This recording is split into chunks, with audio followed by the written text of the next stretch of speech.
to today's Lutyens Trust America webinar, Silent Witness, which is an introduction to some of the multitude of memorials and cemeteries designed by Sir Edwin Lutyens in the wake of World War I, 1914 to 1918. The destruction and casualties were on an unprecedented scale, and in 1917, well before the end of the hostilities, planning began for the burial and memorialization of the dead of British forces and their allies. Our two speakers today will explain how the Imperial, now the Commonwealth War Graves Commission, came into being to handle this enormous task, and how Sir Edwin Lutyens was invited to join in the planning process and subsequently to design a large number of the cemeteries and memorials, including some of the most famous. Sir Edwin also lost 5 nephews in the war, which must have added poignancy to this involvement. Our two speakers today are both from the Commonwealth War Graves Commission, whose continuing role today is to care for and maintain the huge number of cemeteries and memorials by Edwin Lutyens and others around the world. The first of the speakers is John Gedling. He is Director of Estates at the Commonwealth War Graves Commission and oversees care and restoration of the Commission's memorials and structures around the world. A building surveyor by profession with a background in conservation projects to historic estates. He is a very good friend of the Lutyens Trust here in the UK and in America, and has enabled many of our members to enjoy tours of the memorials and cemeteries in the care of the Commission.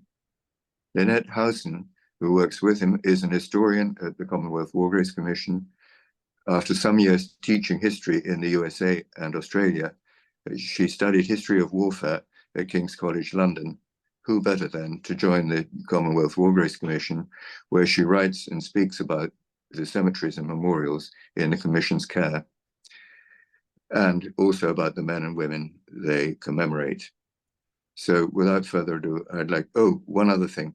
When they finish their talk, there will be time for questions and answers. If you have a question, please put it in the box on the screen.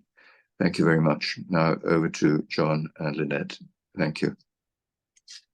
Hey, thank you very much, Martin, for that introduction, and good morning, good afternoon, good evening, wherever you are. I've done a couple of these webinars before, but for those who have not seen those, just a very quick introduction to who we are as an organisation. So first slide, please, Robin. So we care for 1.7 million Commonwealth war dead of the First and Second World Wars, funded by 6 member governments. We look after 23,000 separate burial sites, and these little sort of markers on the screen indicate where those commitments are. You see they range from Falkland Islands right down the very bottom there, up to Archangel in the Arctic Circle. And in the little inset on the right-hand side, which is the expanded part for Europe, you'll see the huge commitment in France and Belgium, the former Western Front of the First World War, which we'll concentrate on today. Lutyens' work for the Imperial War Graves Commission, as it was originally, was extensive, but perhaps he's best known for his memorials. So we've got Thiepval, first of all, which was the subject of a webinar a couple of years ago, Memorial to the Missing of the Somme, and Villers-Bretonneux, which is the Australian National Memorial, which I talked about last year, and a great photograph there by Candia Lutyens, who's provided a number of the photographs we'll be using today. Lutyens also designed the big memorial at Faubourg Damiens in Arras in northern France, on the next slide, which is a fascinating memorial. And finally, perhaps lesser known, is the Tower Hill Memorial in central London. But in fact, as the principal architect for the War Graves Commission, he designed about 130 cemeteries for us. And quickly setting the scene, really, our organisation's founded as the Imperial War Graves Commission in 1917 during the First World War, when it became clear that the scale of the human loss would be huge.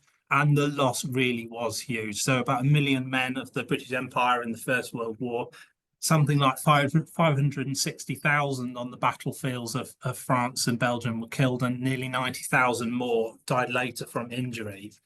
And even before the end of the war, the principle became established that there would be war cemeteries created to bury the dead. And the then quite controversial decision was taken that there would be no repatriation of the dead, but instead fitting, dignified, appropriate war cemeteries would be constructed. But the question really was what and how.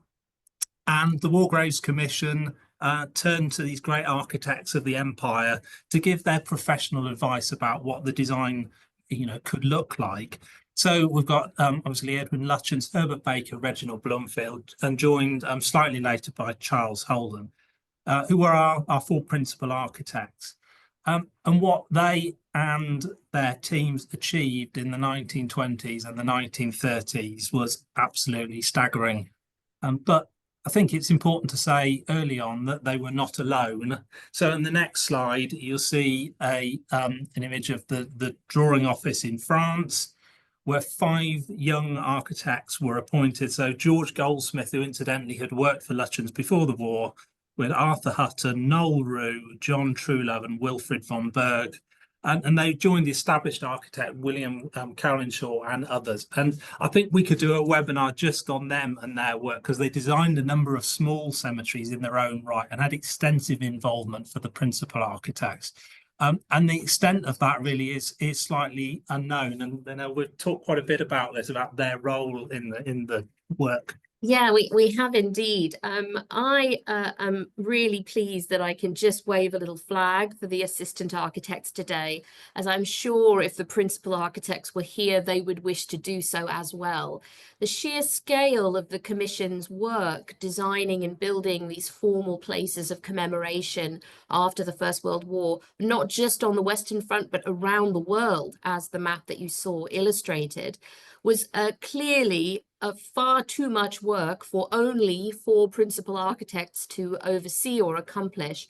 So the role of junior or assistant architects was on the mind of Fabian Ware and Kenyon and others right from the outset. In fact, I think that Cowlinshaw, who you mentioned, may in fact have joined the Army department that foreran the War Graves Commission before any principal architect was appointed. So all of our assistant or junior architects, the terms are very interchangeable, were had war service. All of them had served. So while it's really important to remember the lost nephews of Sir Edwin Lutyens, the men who were helping the design the cemeteries were all directly involved in the fighting themselves. And many of them designed cemeteries in parts of the battlefield where they had themselves served. Some of them even designed cemeteries within which their own friends and comrades would be buried. And so that's a quite special part of the work to bring up. So I'd like to say that new work has been done on the junior and assistant architects in recent years from the archive material that we have that really shows the junior architects were not thought to be subservient in any way, but it would be important to think about them as the designers, while the principal architects were the mentors and the sponsors of the project. Each principal architect was more or less involved in the designs that came across their desk according to their own personal preferences. But to really be able to pin down the degree of authorship between one man and another would be really quite difficult to do. So I thought it was interesting to see that George Goldsmith is one of the assistant architects that was connected to a principal architect before the war, and that's because he worked for Lutyens. And of all of the assistant architects with whom Lutyens designed, he worked with Goldsmith the most. by quite a few. So the cemeteries we're going to look at today are examples of working together with Goldsmith, with Cowlishaw, with Truelove, and with Rue, I think. Yes. So while we're going to really focus on Lutyens, we are going to make sure we mention the assistant at each focus site, and those of you listening will certainly have some of your own opinions about whether what you're looking at looks more like Lutyens or perhaps more potentially like the assistant architect on the project.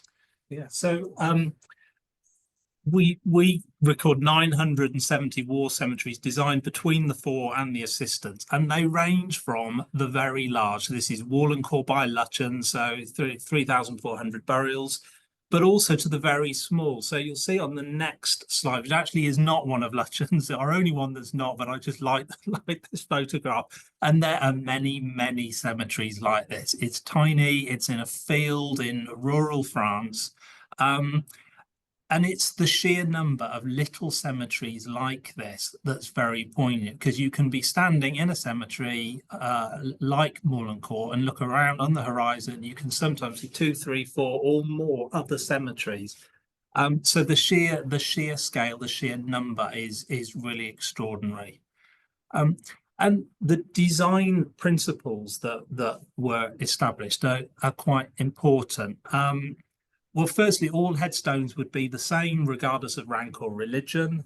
There would be horticulture used, so this sort of Garden of England effect, and 2 constructed features which would repeat. Well, first of all, with the cross of sacrifice here by Bloomfield, of which there were 4 versions. It's the identical design, it just scaled up or down dependent upon the size of the cemetery. And the Stone of Remembrance, obviously by Lutyens. So 12 foot long on 3 steps. It's always the same size. Lutyens wanted it to be a single block of stone, which pretty much it always is when it's used. He wanted it to be in every single cemetery. I think cost and practicality ruled that out, but certainly all the medium and larger cemeteries, or pretty much all of them, the Stone of Remembrance is used. And the medium to large cemeteries all had 1 or more cemetery building, which we call a shelter building. And they were really intended to shelter the visitor from the rain, also as a place to sit and reflect. In many cases, there's a seat in there, and also a place to house the cemetery register. Some of these buildings are incredibly elaborate. Many cemeteries also have constructed entry features, which again can be very, very elaborate. But I think the interesting thing really in terms of the design was it was up to the architects where they would put the feature and how they would be used. And there was usually a low brick or stone wall around the perimeter of the cemetery, which Lutyens said should be parallel with the horizon. So context and setting was really important right from the outset. And the key thing really is variety, because the skill here was, in many cases, burials were already present, and we'll talk about that in more detail. So rarely did they have an empty field to begin with, if at all. So the extraordinary skill here was that they were using a set of loose design principles to create cemeteries of great beauty within a tight budget. And they didn't turn out repeats, because it must have been perhaps quite tempting to have like the Lutyens cemetery design number 3 or whatever, but that really didn't happen. There's certain features that you see used again, but each cemetery was designed for its own specific location. And the 2 on the screen here, both are by Lutyens, but the point I wanted to make here is that they're next door to each other. There's only a little farm track between the 2 of them. So Kleinveerstad was with John Truelove, and Kemmel number 1 was with Cowlishaw, with 800 and 400 graves respectively. Very different design. You know, Kemmel number 1 on the right is a slightly perhaps more traditional design. It's got this great flight of steps. It's got a red brick building within it. Perhaps slightly more traditional in style. Kleinveerstad has this highly unusual building with steps wrapping around it. And there's correspondence between Truelove and Lutyens about this tiny building and the steps. And Lutyens wanted a gargoyle, which does appear. So it's an extraordinary building. And a lot of care was taken on a tiny building like this. So I'm going to pass across now to Lynelle, talk a bit more about why the cemeteries are where they are and the different types that we have. So this is our chance to locate ourselves in the countries of Belgium and France, and also into the historical context. This is a moment to remember the reason for everything that we're talking about, which is the war on the Western Front. The war on the Western Front, and where British and Commonwealth service personnel came to die and to be in need of burial, or to be in need of remembrance by name on a memorial instead of on a grave. So if we have a look at this map here, this map simply shows in dot form the location of every CWGC cemetery or memorial in France and Belgium, except for the ones below Soissons. I had to cut it off so that we could see the top part better, so there are some more. The red dots are the Lutyens sites, but I want you to see that just the concentration of dots immediately shows you where the where the front lines spent the longest amount of time. Sometimes when people learn about the First World War, they're told that lines didn't move. This is absolutely not true, which we'll show you on the next slide. But just looking at this one first, I want you to see how, even without a map of battles and lines, you can see where much of the dying was taking place. And I want you to have a look below, look down to Doullens or to Amiens, and then look across to the seaports. And you will actually see a little line of cemeteries that go down the Somme Valley towards the sea from Amiens. And you will also see one of the places we're going to come back to talk about, which is Thiepval, a little bit north up the coast, south of Boulogne. But the places we're going to talk about today are going to be in these dots. So if we look at the next map, please. This is a more traditional history book map that shows you the Western fronts, and I chose the S on purpose, between 1914 and 1918. And you can see there's actually quite a large area of difference from the furthest advance the Germans managed to the furthest back that the Allies pushed the German army in the fall of 1918. If you can make out the small orange dots, those denote the cemeteries that we're going to show you today in a little bit more detail. There's 4 of them in the Ypres area, in what was called the Ypres salient, because the German lines made a crook shape around. 1 on the coast at Thiepval, 1 on the way down to the Somme at Bethune, and then 3 in the broader Somme area. So you can see that some of those, the action would have moved across, moved up to, moved away from, and that certainly affected what was left behind. So just a moment then to talk to you from the Commission's perspective about what these bodies meant. So the army did the burying, and the Commission comes later. And so the burying had already taken place during the war. For the work of the Commission, this has created sort of 4 loosely defined types of sites. So there are battlefield sites, which are literally right where the fighting took place, where men were buried by their comrades very close to where they fell. There are very large concentration sites, sometimes built around a tiny kernel of battlefield burials that were made entirely after the war to bring bodies in from clearing the battlefields or from making other cemeteries, small cemeteries, moving them in and then getting rid of those small cemeteries. Of course, there are bodies near medical facilities, smaller ones, smaller medical facilities near the front, larger medical facilities as you go further back, that are very well developed lines of communication, system for bringing wounded as far back as they needed to go for surgery or other medical care. The last kind are ones we call communal cemeteries, commune as in village, town or city in France and Belgium. These are existing civilian cemeteries where the local authorities gave permission for the army to start burying bodies. And then when they knew the army was going to be there for a long time, they sometimes offered them a whole plot or a whole piece of the field next to the cemetery and said, this can be yours. So those are the 4 types we're going to look at today. So let's look quickly at the Ypres salient specifically to give you a bit more of an idea about the coming and going of the war.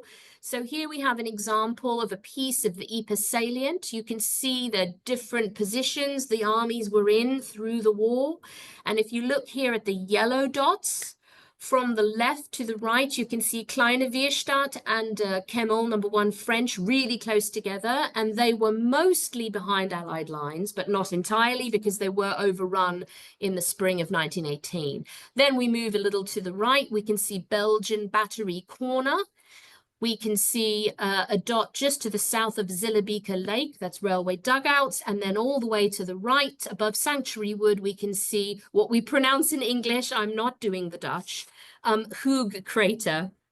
And you can see by these lines that for some of them, fighting was across them, and for all of them, they were within range of enemy guns for the entire time of the war. And that really affected the ability, not just to bury people to start with, but the ability of those marked graves to survive the war in order to be made permanent afterwards. And you'll see a little bit more about that later when we look at some examples.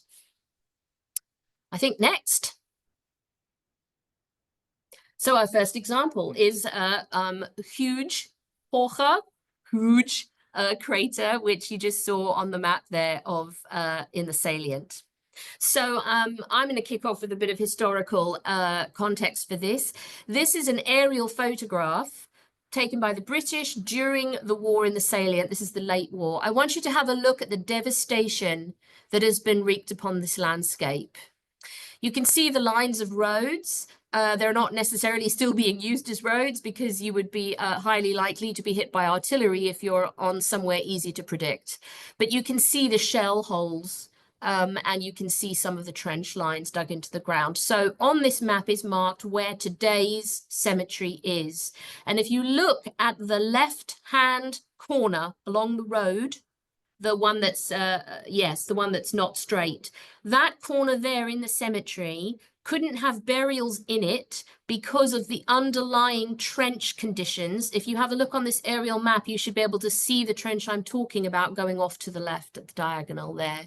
So in this cemetery, there is still today, it's a witness to the wartime conditions that went on, and we can't use a part of the cemetery for burials because of the unstable nature of the ground left behind by the trench system there in the war. This is an example of a concentration cemetery, and I would guess that, and I'm going to teach you to guess it, because if you look at the cemetery plan, which is here on the right-hand side, this is a cemetery plan that can only be done in peace and quiet. This is not a cemetery plan to be done under fire.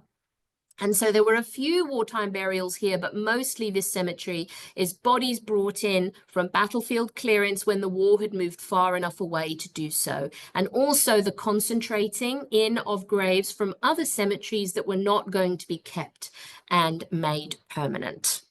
But what does it actually look like now that it's built? I think we've got some historical pictures here. If you just quickly flick forward, there you go. So this is what it looked like when graves had been concentrated in, but before any of the architectural features of the cemetery had been begun, and also before any permanent headstones had been put in. I would guess this is probably 1919, maybe 1920. Because you can see it says IWGC on the sign instead of DGRE, which would have been the army thing. But just have a look at that landscape. You know, things like grass and low trees are starting to come back, but nothing bigger. And obviously the road is still a mess. But this is what they were looking at, the architects, when they came to see what the scenario was, and when they came to think about the landscape and how to build a slightly different, beautifully fitting cemetery, large or small, all across the damaged and broken landscape of Belgium and France after the war. So if we have a look at the next one, there we go. This is what it looks like now, if you can get high enough to look. And you can see this just is an incredibly large cemetery. When you get to it and you come over the lip from the road, and this opens out in front of you, this huge long corridor of all of these matching headstones. It's an incredibly striking cemetery to visit. And just as a note about the people buried here, because of the nature of how their bodies were found and brought into this site, a very high proportion of men buried in the cemetery, their names are unknown. And their headstones will say, "A soldier of the Great War, known unto God," a phrase that was chosen by another one of our great leading lights, Rudyard Kipling, who, remember, when he chose this phrase, was a man who himself had literally lost a son in the war, because nobody knew what had happened to him, how he died, and where his body was, which I think is incredibly poignant every time I see one of those headstones that says those words, "known unto God." So just a couple of things to pick up on in this cemetery. Obviously, has been also a very formal, regimented cemetery. I think is interesting that the trees have been used, and I think trees and horticulture were always very important. And you see here the lime trees are on the edge of the cemetery, and the pairs of birch trees. This sort of very long central axis. And on the next slide, yeah, it's just a couple of interesting design features. It's a surprisingly clever site because there is a height difference, and that's been overcome in a couple of different directions. So you see on the right hand side there, we've got this big circle with the war stone in it. And the circle has been used to for the dramatic effect, and also to highlight a couple of the axes. And we'll come back to this effect that was used elsewhere with a similar principle at railway dugouts. Quite unusual that the war stone is set lower, and the difference in elevation has been used as a seat. So I think one or two places that's been done, but perhaps not to this scale. The horizontal plateau with the stone of remembrance in it is perhaps referenced back to a large bomb crater opposite. And the shelter building as seen on the left-hand side is very typically Lutyens. We have a number of buildings that are quite like this, with the red brick and the white stone detailing, the large sort of triumphal arch up the flight of steps, brick vaulted ceiling. Can't quite see it from this angle, but a stone roof with many of these buildings with stone roofs, which is something that repeats. So a really interesting cemetery. Then moving to our next one, this is Sayre Road number 2. So this one, we're going to start with a cemetery plan again, because I think this is a really useful way of getting an idea about a site before we look at how it looks in real life. So have a look at this cemetery plan and ask yourself, where are the original wartime burials in this cemetery? I think you've probably found them quite quickly, because they are in the middle, and they are the ones that are not quite within the very ordered plan of plots that make up the full size of the cemetery. So this is an example of a concentration cemetery, so a big cemetery made after the war around the kernel of an existing small one that was decided to be kept. So you can see that in our cemetery plans, usually by slightly more disorganized or higgledy-piggledy wartime graves, then surrounded by a much more ordered plan for the burials. And then, of course, even more made beautiful and formalized by the walls, the entrance feature, etc., added by the architects later on in the process. So let's have a look at how this looks in a beautiful drone shot from one of our colleagues in France. This is a cemetery that feels very large.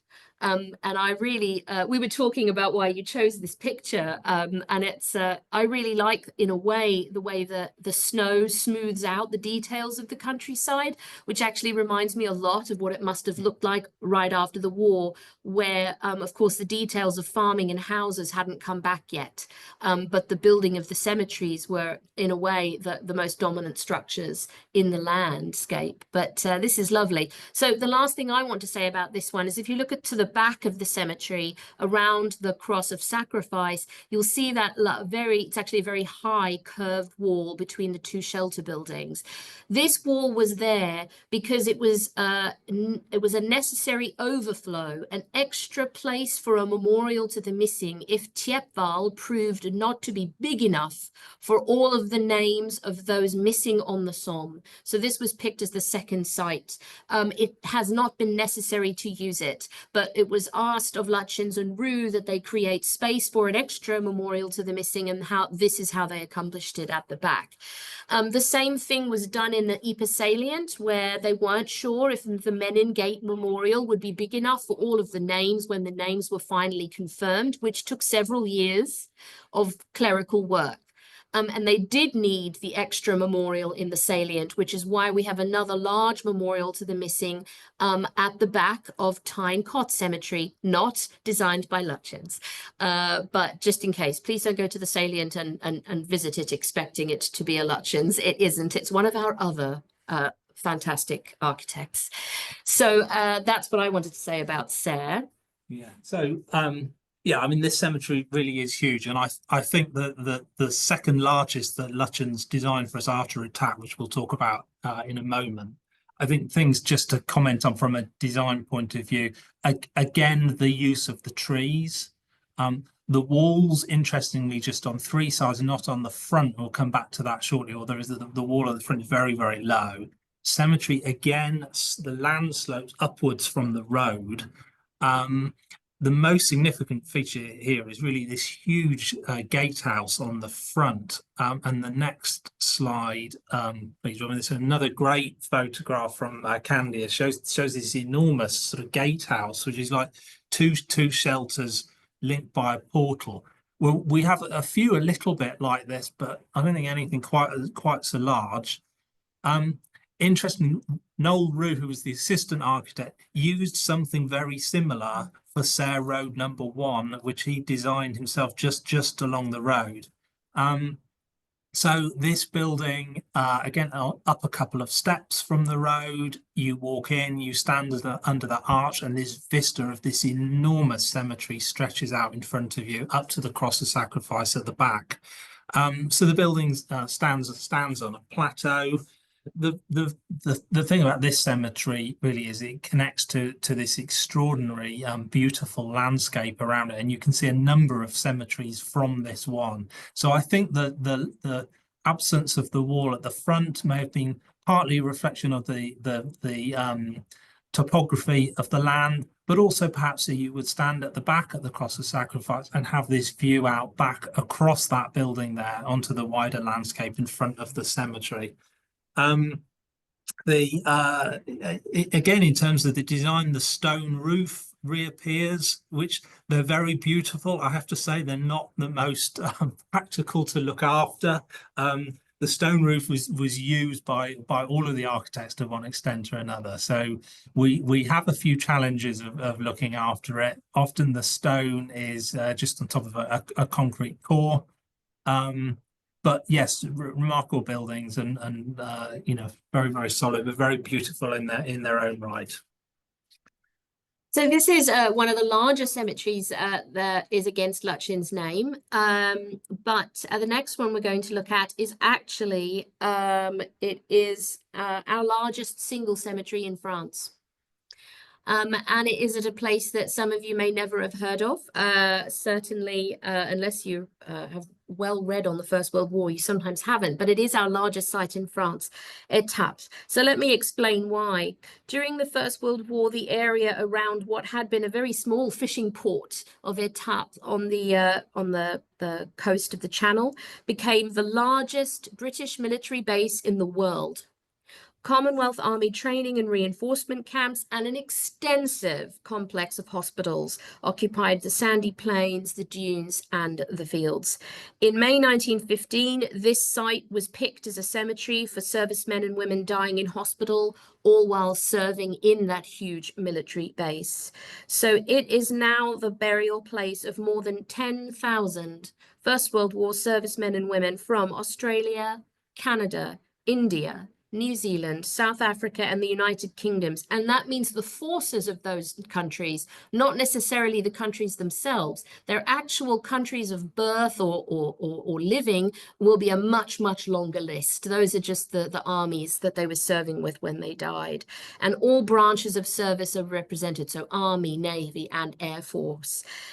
We also have some German soldiers here because, of course, if you have hospitals looking after British and Commonwealth, you will have wounded prisoners of war or sick, and you will look after those. And if they need burying, you're going to bury them in the cemetery that's right there.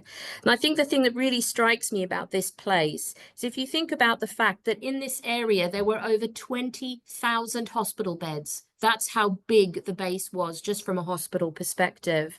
It was incredibly busy, like a city. If you go to Thiepval today, none of that is left, absolutely none of it. The only piece of the city of the First World War that's left behind is this cemetery, our cemetery. And I think that's really a quite touching thing about it. So there was a vast complex once of huts and roads, tents, rifle ranges, ambulance parks, operating theatres, and more than one cinema, obviously, because that's very important. But all that's left behind are, of course, the graves. And it's an incredibly, I mean, the vista of the cemetery, when you physically walk in through the entrance, which we'll see and talk about in a minute, is simply, it really is breathtaking. And I try not to say that lightly because all of our cemeteries are lovely, but this is one where you come in and you genuinely have to say, even in your head, wow. So I think the next slide sort of shows the cemetery today, and if you look on the horizon, there's the sea. The tree line beyond the cemetery, you know, is considerably different now to how it was there, and it's obscuring the main railway line up from Paris. And I think a couple of things to say there. Firstly, you've got this very dramatic view, as Lynelle says, but also Lutyens was interested in the view from the other direction, from that railway line looking up across the cemetery, because he recognized that was how a lot of people would first see this cemetery. So although that connection's been lost today, you do get, you know, some glimpses of the sea beyond in winter time. But there's a couple of things we should say from the design perspective. What's really interesting for me at Thiepval is that Lutyens came into this established cemetery where nearly all of the dead were already buried. Yeah. So there weren't really the lines of symmetry for a start. The cemetery was sort of formally laid out, but not in the sense of the lines of symmetry. And clearly that occupied Lutyens' mind quite a lot about how to kind of you know, properly set this cemetery out with a slightly unusual shape on this vast size. So there are some interesting kind of design features. One being that this entrance is very small in relation to the big terrace and view that you get. So it's quite an interesting sort of architectural trick that you come in through a small entrance between two pillars and you go up and you stand on this terrace with this extraordinary vista across 10,000 graves. And then we've got this entrance feature. So it is quite unusual. And the design of this evolved, and the drawings for all the evolution of the design are in the RIBA archives. But I think particularly interesting are these two pavilions or pylons with a set of sort of sculpted stone flags around them. And the triumphal arches of different sizes. So the stone flags, I think the next photograph probably shows them more clearly. And another one of Candy is the great photos. So yeah, these stone flags that Lutyens had wanted to use at the cenotaph in London, but that was rejected. So he used them here and at Villers-Bretonneux.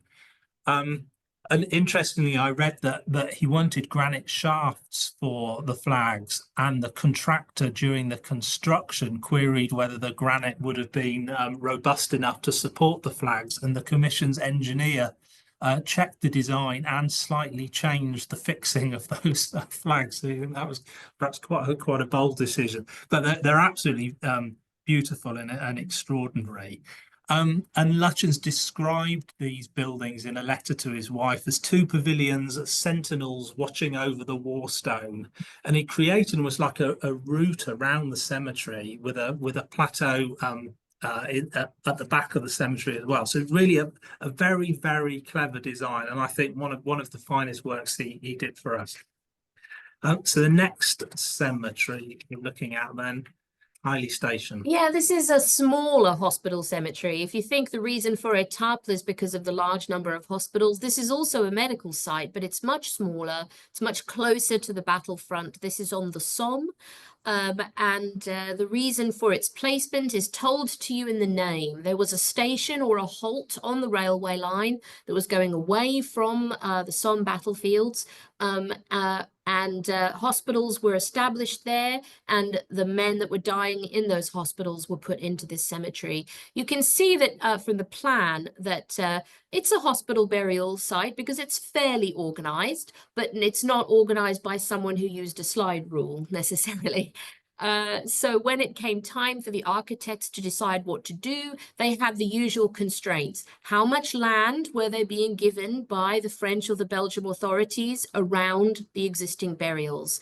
What shape were the existing burials? Where should the entrance be, or where could the entrance be? And where could they put in items like war stone or great cross?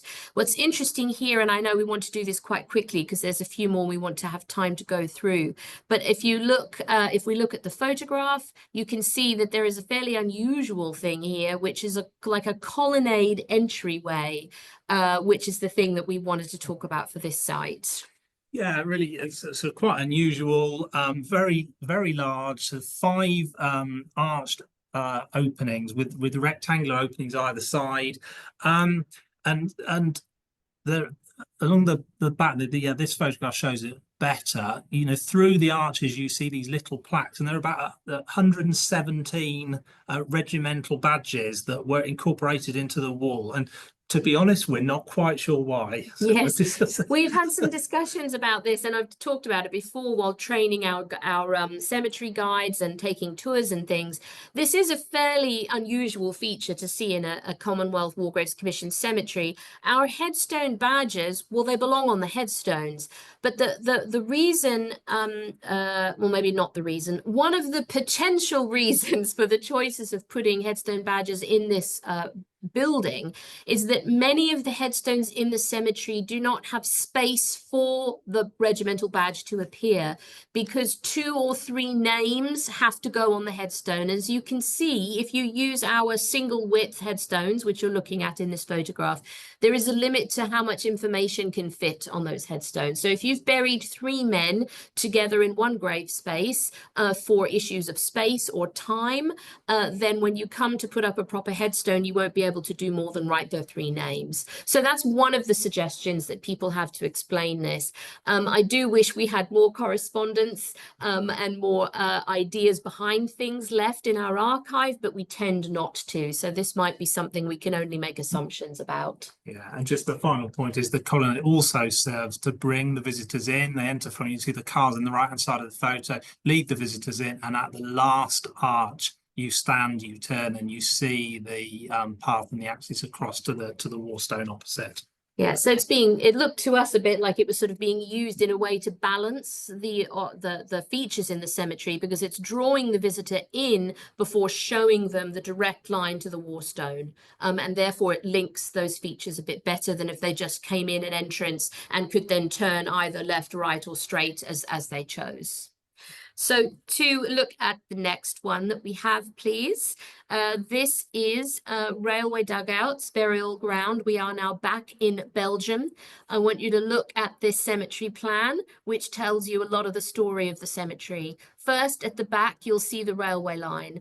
The railway line here is actually raised up because this is very flat and wet land in West Flanders. So often your railway lines are built up from the ground rather than lying directly upon them. So this embankment was such so that soldiers could dig in to the embankment a little to look for protection when they were under fire. Also, please look at the little pond feature and imagine to the right-hand side a farm. There was a farm there, that was the farm pond, and the farm buildings were used as a site of medical treatment. So they started to bury people from that small medical treatment site into the more disorganized section that you can see. This is a cemetery that is regularly under fire.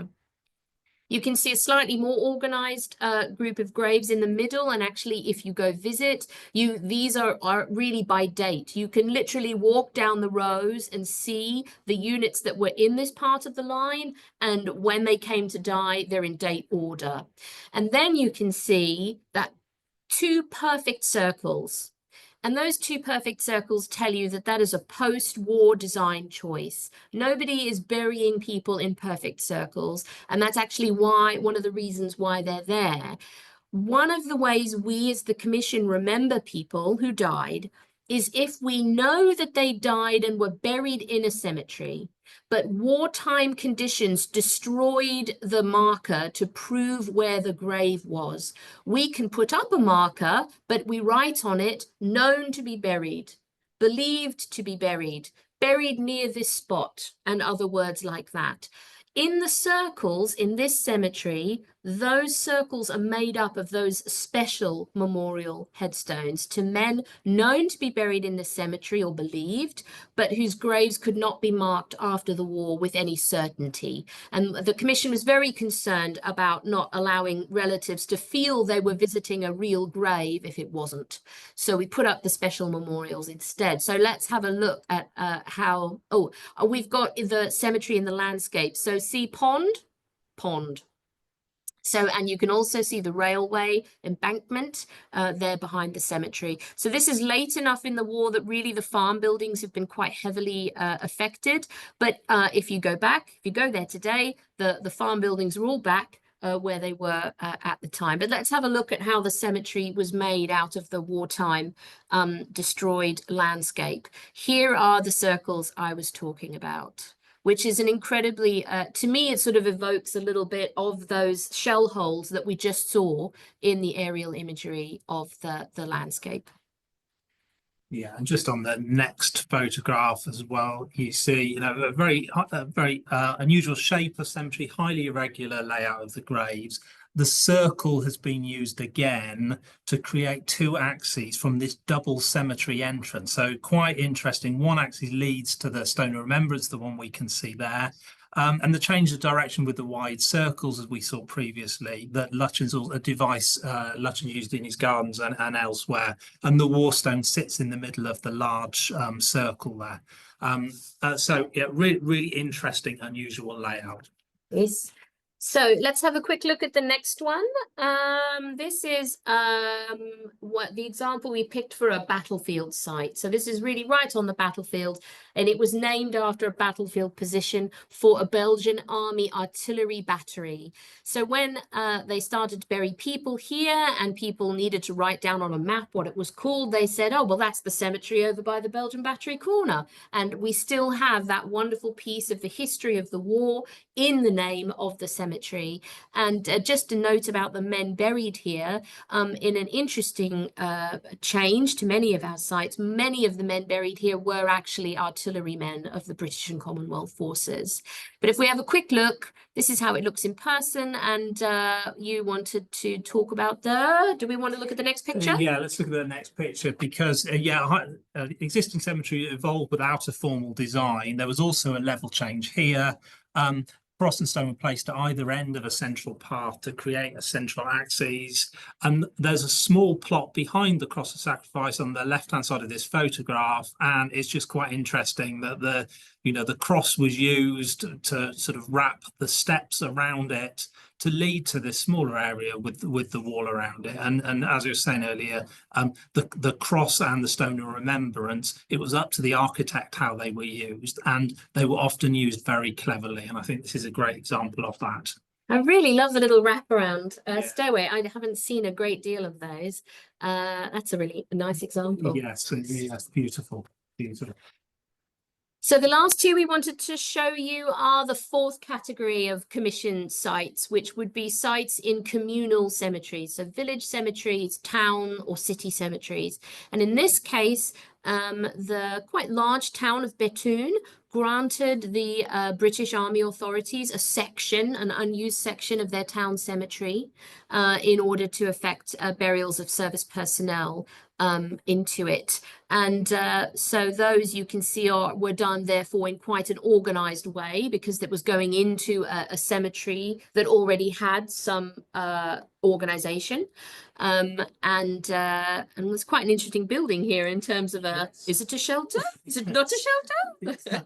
Yeah, so this cemetery, first of all, back-to-back graves alongside French graves, which is quite unusual. We have that elsewhere, but there was limited space, and this building has been put in the middle, and our original records of it, exactly why and its design evolution, sadly we no longer have. So is particularly large and perhaps unexpected. Now houses the cemetery register. Originally that little bit in the middle was the gardener's store, believe it or not. And we have a couple of other buildings elsewhere a little similar, but this is particularly unusual as the corners opened up and the roof stands on these pillars, and the double pillars on the end have these well, I think we've decided that urns. Quite unusual. Lutyens did it on the entrance piers at a tap, and Goldsmith did something slightly similar at Fête-et-Chouchoir, which is our memorial near Paris. So really unusual building. But our final one is Villers-Bretonneux. We just wanted to show you this because it is, as far as we know, the littlest cemetery on Lutyens' list. There's only about 60 burials here. This is a cemetery extension, as in the local village. Mary said you can have a piece of the field next to our cemetery, and that's what we have. So the people who were buried here were buried from a casualty clearing station. So that's a mobile hospital that was here in 1916, and it was used only until February 1917. But if you have a look at this, I mean, it's really, I think people think of Sir Edwin Lutyens and his big work, his big deal work. But for the Commission's perspective, you know, these are a big deal too. Our cemeteries are all equally important, whether they are large or whether they are small. And I am really sure that our architects felt the same as well. Yeah, I think so. I mean, a tiny little cemetery, you know, the clever device of the steps there and the two further steps next to the cross of sacrifice to cope with the change in level and this slightly difficult shaped piece of land shows a great deal of skill and care. And yeah, absolutely, it's not perhaps listed as one of the grand works of Lutyens, not one that you'd read about, but the demonstration of the brilliant skill and care of a great architect in a humble, remote cemetery. So I think that's a great point really to pass back across to Robin, because there's a lovely quote that I think is a great way just to finish this before we take some questions. Lutyens was asked to come to France in July of 1917 as they began to plan what they would do about these cemeteries. And Hussey quotes a wonderful letter that he wrote home to his wife, part of which is, "The graveyards haphazard from the needs of much to do and little time for thought." And then a ribbon of isolated graves like a Milky Way across miles of country, where men were tucked in where they fell. Ribbons of little crosses, each touching each other across a cemetery, set in a wilderness of annuals. And where one sort of flower has grown, the effect is so charming, easy, and oh so pathetic that one thinks no other monument is needed.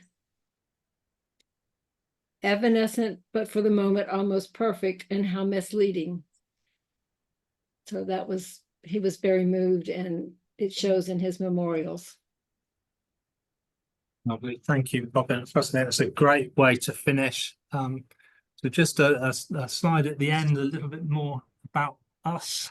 Yep. If you feel like you'd like to support our public engagement and educational outreach work, we've got a charitable foundation called the Commonwealth War Graves Foundation. You can find out more about that on our website. If you know the story of a person that we commemorate, so that's any of the dead of the British Empire of the 2 world wars, you can tell us their story through our Forevermore Stories portal. Again, visit our website and have a look. And then we'll finish with our website, and we love to have new members, as does the Lutyens Trust in the UK. And we'll wrap up now with Marcos Lutyens. Yeah, we have a few questions. We'll see how many we can get through. From Bill O'Dell, if the decision was that all would be treated the same, including all religions, why was there a Christian cross so common? That's a really good question. It was decided on the headstones themselves that there was a choice about religious emblems appearing. So there are 13 different emblems that can appear on a headstone. But the choice of the cross of sacrifice, as we call it, was to represent the faith of the majority. If you think about the First World War, and aside from the Indian Army, the majority accepted faith. For the rest of the armies fighting for the empire would have been some brand of Christianity. And it was felt in some quarters very strongly that there should be a Christian symbol where it was appropriate to use it on behalf of that idea. But it was to stand not in opposition, but of course, as we know, Lutyens' idea for the Stone of Remembrance was that it would not be religious. So the two sort of work together. So that people who like the one have the one, and people who like the other have the other. Okay, next question. Can you provide a list of the cemeteries and their locations for visiting?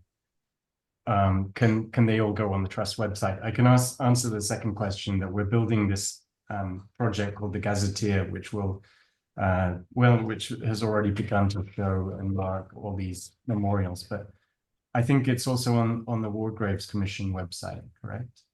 I don't think you can search to get a list just of Lutyens sites. We do have that list, as far as we know, based on our archive records. We could share that potentially with the Trust to put in the Gazetteer if you'd like. But if you look up sites on our website, it will say often in the description if Lutyens was involved in the design or not. Right. From Ewan Easton, thank you for this most interesting talk. How were these cemeteries treated during the Second World War, 1 by the Axis powers as they seized the region, and then 2 in the fighting after D-Day? I can answer that very easily and quickly with well. We had no serious damage. The only kind of damage we had was incidental wartime damage, as in shrapnel damage if there was fighting near a memorial. But no, there were no targeted attacks. There was no targeted disrespect. Obviously, our gardeners couldn't look after things, but often local people, if they were allowed, would try to sort of keep the plants at bay. But really, they were treated very well. I think in general, humans respect other humans' places of burial and commemoration, usually. And certainly our estate would attest to that through the Second World War, yes. I believe the Thiepval Memorial was occupied by the Germans and used as for snipers, wasn't it? I don't think it was used for sniping. They certainly went up to visit it like it's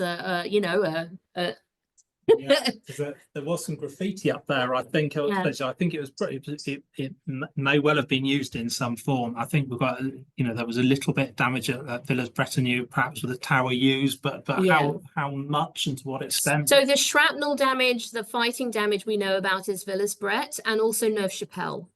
because it just happened that the war went through that area. But Thiepval, soldiers went there on leave. You know, they went there if they were posted in the area. It was an interesting site to go and see, or if you were in that part of France, the same as someone might choose on a holiday to go and visit it today. So yes, there were definitely German soldiers that visited. There's postcards, there's photos sent home and things. But really, it was seen as a place of interest rather than as sort of a useful part of the fighting, if that makes sense. Okay. Thank you. Another question, Anki Barnes. Hi, Anki. For the panelists, I'm impressed by how well maintained these all seem to be. Are the photos representative of their typical condition? If so, congratulations. I assume visiting families appreciate the attention paid to them. Yeah, well, thank you for that. And I think, yes, they are. I mean, we haven't deliberately chosen the ones that maintain. And the principle of the commission really is that we commemorate equally, and that extends to the care of the cemetery. So you'll find that a really well-visited cemetery on the Somme in France is maintained in the same way as one very remote one that's not well visited at all. So the same standard applies, and we have big teams in many countries of the world who put a lot of work into the care and maintenance of them. But yeah, thank you for those comments. I just recently visited the Tower Hill Memorial at Lynelle's suggestion. And that answers one of the first questions too. It's the First World War memorial that Lutyens did, but it's also now paired with a Second World War memorial and also a Falklands memorial. So it's a great site. If you're in London, I would recommend it. Very moving. Okay, so Tim Skelton. Hi, Tim. Major expert. I've always been struck by the extravagance of the design of Bethune. This was where met a war widow and thought of the ideas that led to the commission. Do you think that this was Lutyens's response to this? Who'd like that? Yeah, I mean, it's an interesting one because it was a very early one. Yeah, possibly, you know, some of those principles that were established there. It's very difficult to pin down that sort of thing.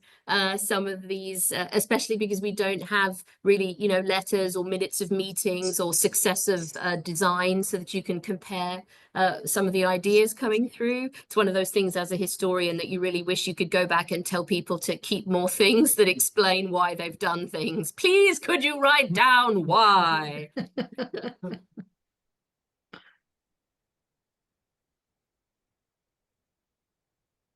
Marcus, you're muted. I'm sorry, we were a little bit over time, but the questions are good and it's such an important topic, I think. So I'll just read a couple more. Deborah Mays, poignant and so enlightening. Warmest thanks for a most informative talk, superbly illustrated. For interest, the Lutyens Trust received an inquiry from CWGC in August regarding Lieutenant Dermot Green Anderson, who was briefly an assistant in Lutyens's office before being called to the front.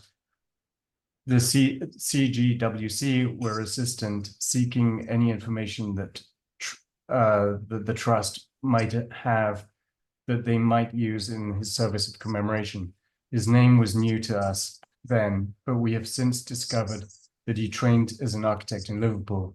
He will not have been alone in being called to the front or enlisted from the office, of course, but interesting that his time there should so recently have come to light. Yes. Again, please, anyone who wants to can use Forevermore to tell us anything about the men and women that we commemorate. And we would love that because it helps us to remember them better forever. And we're just finishing up now because we're a little bit over, but John Gunther, thank you for your beautiful, insightful, and very moving presentation. John Pervely, were these cemeteries damaged during the Second World War? I think we've answered that. Kees van Bladeren, thanks for a really good and very connected talk about the war cemeteries and their architecture, especially your mentioning of the architects in France was very right, in my opinion. Would it be possible to tell more about them on your site and show these pictures and maybe some of their other works in the UK or elsewhere? Yeah, it'd be great if there was more on there. There is now more than there used to be, but I certainly think we could expand on that. Yeah. Yeah, certainly more work to do, but it's you know, there is a fair bit already, but nice to know more for sure. And it's good to know there's interest in it, because that's something I can take to people and go, no, you know, it would be cool if we did that. It would be cool. And then finally, the last thing from Ted Bosley. Hi, how are you? Nice to hear from you. Thanks so much for this wonderful presentation. I believe we all were struck by the diversity of design, from the austere to the extravagant. Can you say a bit more about the effort to document and publish the participation of the assistant and junior designers? So if you could just very brief answer to that. A very brief answer would be someone called Tim Godden did a PhD about our assistant architects just a couple of years ago, and I commend that to people. He did a very good job of ferreting very useful information out of what's left in our archive.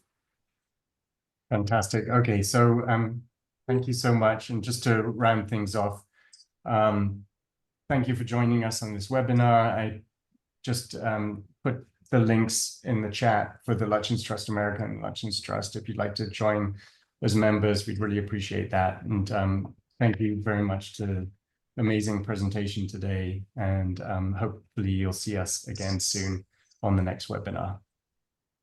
Thank you. Well done. Goodbye.